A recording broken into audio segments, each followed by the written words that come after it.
Au cours de l'été 2000, la ville de San Diego fut le théâtre d'une découverte macabre. Le 14 août, un jeune homme fouillait dans une benne à ordures. Il cherchait des canettes pour les revendre. Il fut troublé en voyant quelque chose dans un sac de papier. Cela ressemblait à un doigt calciné. Des enquêteurs du service de police de San Diego furent dépêchés sur les lieux.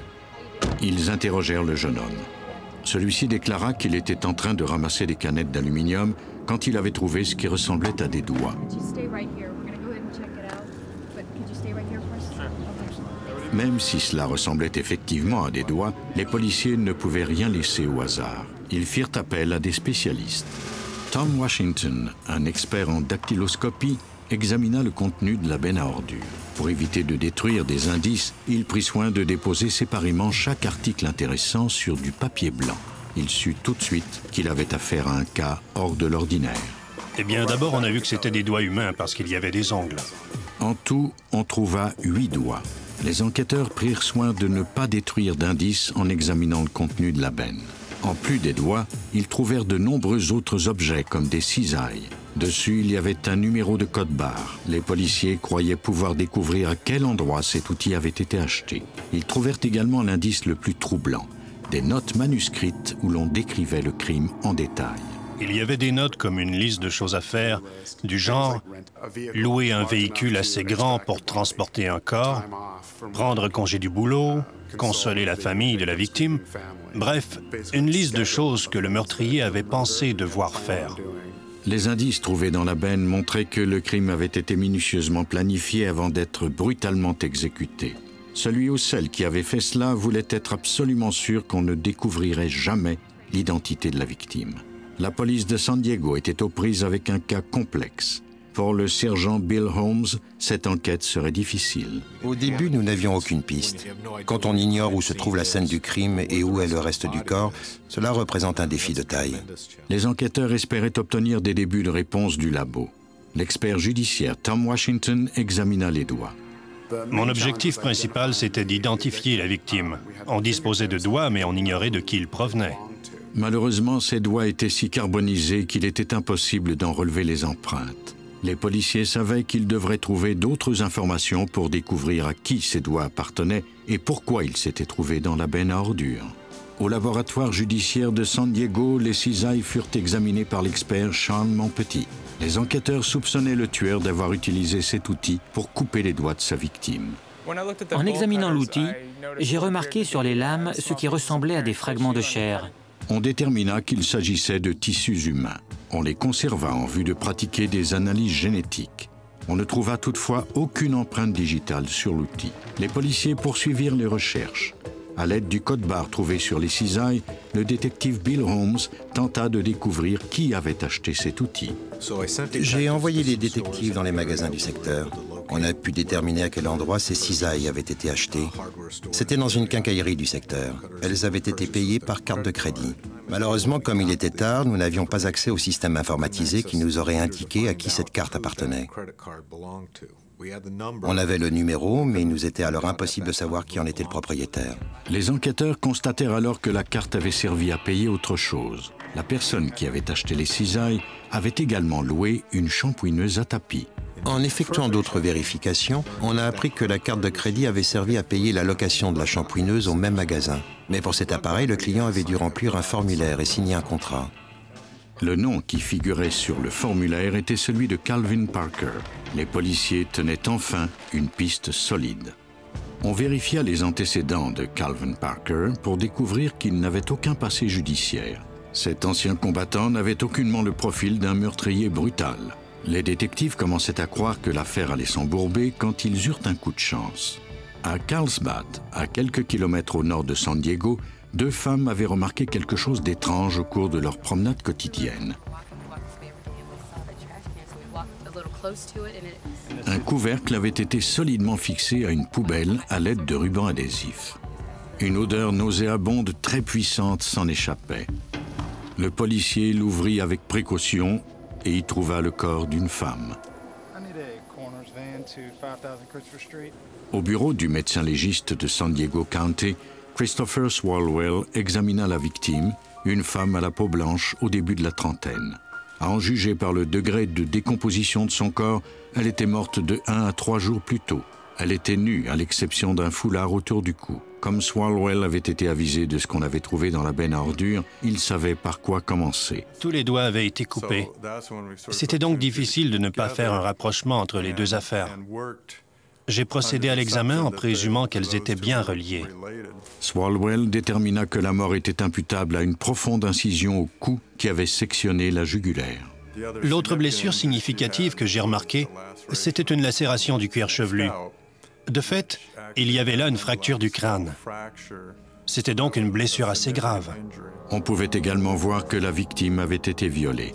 Le médecin légiste remarqua d'étranges blessures autour de ses poignets, à son visage et sur son dos. À l'évidence, la victime avait été battue à mort. Pendant ce temps, au même labo, Norman Sperber, un expert en marque d'outils, fut appelé à examiner les étranges traces sur le corps de la victime.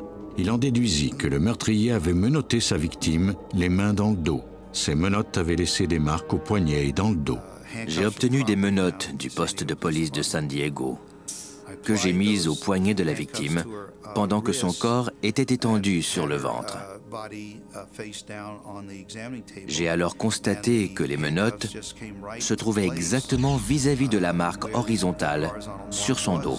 La victime avait donc été maîtrisée et soumise par son agresseur avant d'être tuée. Les enquêteurs se mirent alors à la recherche de Calvin Parker. Comme il n'était pas chez lui, les policiers surveillèrent sa maison. Certains de nos détectives ont surveillé la maison de Calvin dans l'espoir de le voir arriver. Même si l'enquête progressait, la victime n'avait toujours pas de nom. Les enquêteurs examinèrent alors les dossiers des personnes disparues à San Diego et dans les comtés voisins au cours des derniers jours, mais aucune d'elles ne correspondait à la victime. Quand la nouvelle de ce meurtre crapuleux se propagea, des gens vinrent donner des informations à la police. Une femme vivait dans l'appartement devant la benne à ordures. Elle avait vu quelque chose d'inhabituel le soir précédant la découverte des doigts. Elle nous a dit qu'elle avait aperçu un camion loué, garé à reculons près de la benne. Elle avait vu un homme noir en descendre et y jeter quelques sacs avant de quitter les lieux. La femme se souvenait aussi de l'avoir vu lancer quelque chose dans un buisson.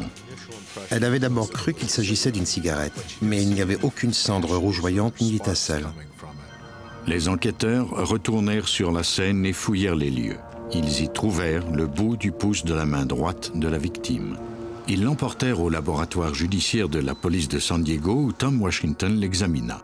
Il y avait assez de détails pour en obtenir une empreinte. Il l'introduisit dans la base de données et la compara à celle qui s'y trouvait, mais sans succès.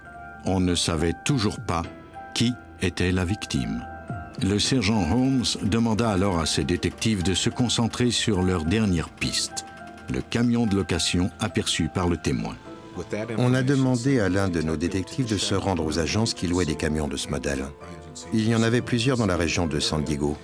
Le détective a fini par la trouver. Elle était située dans le secteur de Mission Valley. Les enquêteurs avaient déjà vu le nom de celui qui avait rempli le formulaire de location. Il s'agissait encore de Calvin Parker. Les enquêteurs confisquèrent le camion pour l'emmener à la fourrière de la police. Suite à l'application de luminol, on trouva une tache de sang. Quelqu'un avait perdu du sang dans ce véhicule et la police croyait qu'il s'agissait de la victime. Au laboratoire judiciaire de San Diego, Sean Monpetit compara les tissus prélevés sur les cisailles à l'ADN de la victime. L'analyse génétique des tissus a révélé qu'ils provenaient bien de cette victime. Il compara ensuite ces résultats à l'ADN du sang du camion. Celui-ci avait également le même profil génétique que la victime. Les policiers disposaient maintenant d'une preuve formelle leur permettant d'obtenir le mandat de perquisition de l'appartement de Calvin Parker. Le détective Bill Holmes menait l'équipe de perquisition. On avait assez d'informations pour croire que Calvin était responsable de ce crime et qu'il l'avait sans doute commis chez lui. On a donc obtenu un mandat de perquisition pour fouiller son lieu de résidence, de même que pour le fouiller lui. Les policiers entrèrent prudemment dans l'appartement du suspect. Il n'y avait aucune trace de Parker, mais au cours des recherches, les enquêteurs trouvèrent des indices qui corroboraient leurs soupçons. Quand nous sommes entrés dans cet appartement, nous ne savions pas qui était la victime, nous ne connaissions pas son nom. On savait cependant que les doigts provenaient du corps trouvé à Carlsbad.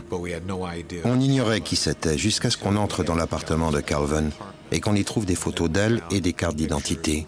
Elle s'appelait Misty Gear et c'était la colocataire de Calvin Parker. Les enquêteurs passeraient les semaines suivantes à recueillir plus de 100 indices pendant des quarts de travail de 18 heures. On a trouvé plusieurs mots écrits et documents. Dans la cuisine, il y avait des formulaires de demande de carte de crédit au nom de Misty. On a aussi trouvé des chèques tirés de son compte au nom de Calvin. Également, il y avait des notes écrites dans l'appartement comme celles trouvées plus tôt dans la benne à ordures. Des notes à connotation sexuelle à l'endroit de Misty et qui avaient été rédigées de la main de Calvin. Les preuves contre Calvin Parker s'accumulaient rapidement. Les experts judiciaires appliquèrent ensuite du luminol partout dans l'appartement pour voir s'il y avait des traces de sang. Même si le tapis avait été nettoyé depuis peu, d'importantes taches de sang dans la chambre de Misty menaient à la salle de bain. Au service de police de San Diego, Tom Washington compara l'empreinte digitale du pouce droit de la victime obtenue à partir du doigt trouvé dans un buisson à l'empreinte qui figurait sur le permis de conduire de Misty. Elles étaient identiques. La victime fut identifiée formellement comme étant Misty Gear. Les enquêteurs espéraient que ceux qui connaissaient Misty leur indiqueraient où trouver Parker. Ils demandèrent aux collègues de la jeune femme de leur décrire sa relation avec le suspect. Misty et lui étaient colocataires depuis environ 3 mois. Ils avaient chacun leur propre chambre à coucher et leur salle de bain. Leur relation était platonique, même si Parker la désirait. Elle ne voulait toutefois rien savoir de lui.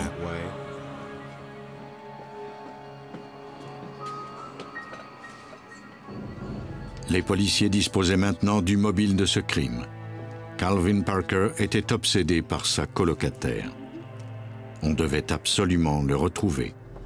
L'appartement était toujours sous surveillance.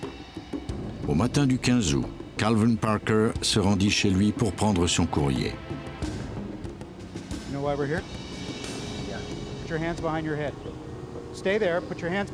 Il fut arrêté et conduit au poste pour interrogatoire. Dans la salle d'interrogatoire, la police montra à Calvin les preuves accablantes amassées contre lui. Parker raconta au sergent Holmes sa version des événements qui avaient conduit à la mort de Misty. Calvin a déclaré qu'il était chez lui en train d'écouter la télévision dans sa chambre quand Misty est rentrée du travail vers 22h30. Elle est allée dans sa chambre pour y écouter la télévision.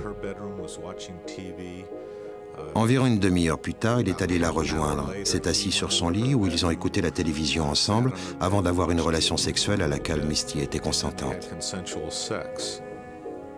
Selon Parker, Misty avait accepté d'être sa petite amie, puis elle avait changé d'avis.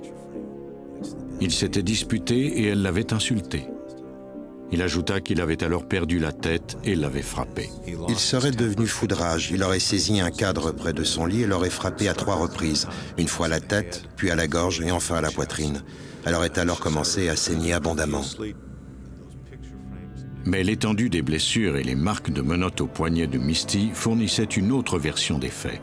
On a bien trouvé des photos encadrées près de son lit, mais aucun de ces cadres n'était ni assez fort ni assez solide pour infliger les blessures qu'on a vues sur le corps de Misty. Les enquêteurs croient plutôt que Calvin Parker était attiré par la jeune femme. Quand il a vu que ce n'était pas réciproque, il est devenu de plus en plus obsédé par elle et il l'a attaquée pendant son sommeil. Il a ensuite traîné son corps jusqu'à la salle de bain où il lui a coupé le bout des doigts pour qu'on ne puisse pas l'identifier. Le 17 juillet 2002, Calvin Parker a été trouvé coupable d'un meurtre au premier degré et condamné à mort. Les meurtriers ne reculent souvent devant rien pour éviter d'être mis en accusation. Ils tenteront de détruire toute trace de leur crime. Mais même les tueurs les plus minutieux ne peuvent rien contre la précision des sciences de la criminalistique qui peuvent faire la lumière sur leurs obsessions les plus secrètes.